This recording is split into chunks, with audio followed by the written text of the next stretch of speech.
नमस्कार, मी कुमारी बालशाहीर ओवी प्रसाद काळे आज तुमच्या समोर गडकोटांविषयी बोलत आहे। त्यातीलच एक म्हणजे रायगड।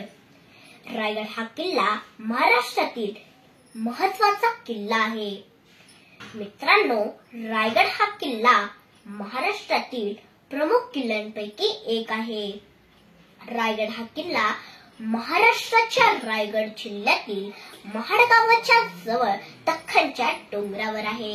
हा किल्ला दख्खनच्या डोंगरावर असल्या कारणाने याला डोंगरी किल्ला असेही म्हणतात। रायगड हा किल्ला समुद्र सपाटीपासून 820 मीटर म्हणजेच 2700 फूट इतक्या उंचीवर आहे। रायगड या किल्ल्याला पूर्वी रायरी या नावाने देखील ओळखले जायचे। रायगड या किल्ल्यावर आपल्याला पोहोचण्यासाठी जवळजवळ 1400 पेक्षा जास्त पायऱ्या चढून जावे लागते। रायगड या किल्ल्यावर आपल्याला खुबलडा बुरुज आणि नाना दरवाजा या 2 मार्गाने जाता येते।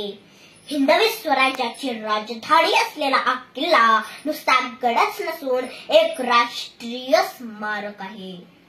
रायगड या किल्ल्यावर एक मानवनिर्मित तळे आहे की ज्याचे नाव गंगासागर तलाव आहे। रायगड किल्ल्यावर एक प्रसिद्ध बुरुज आहे ज्याला हिरकणी बुरुज असे म्हणतात। रायगड हा किल्ला चंद्रराव मोरे यांनी 1030 मध्ये बांधला होता।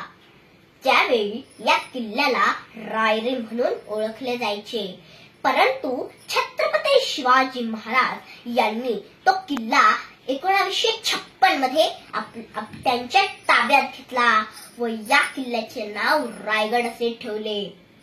पुढे 1698 मध्ये हा किल्ला जुलफी खान आणि औरंगजेब यांनी ताब्यात घेतला व या किल्ल्याचे नाव इस्लामगड असे ठेवले। त्याचप्रमाणे छत्रपती शिवाजी महाराज यांचा राज्याभिषेक हा रायगडनेच अनुभवलेला महत्त्वाचा क्षण होता।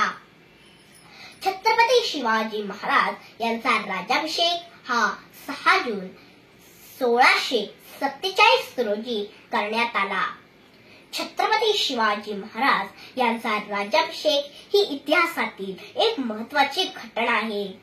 रायगड हा किल्ला पुण्यापासून 135 किलोमीटर तर मुंबईपासून 165 किलोमीटर इतक्या अंतरावर आहे।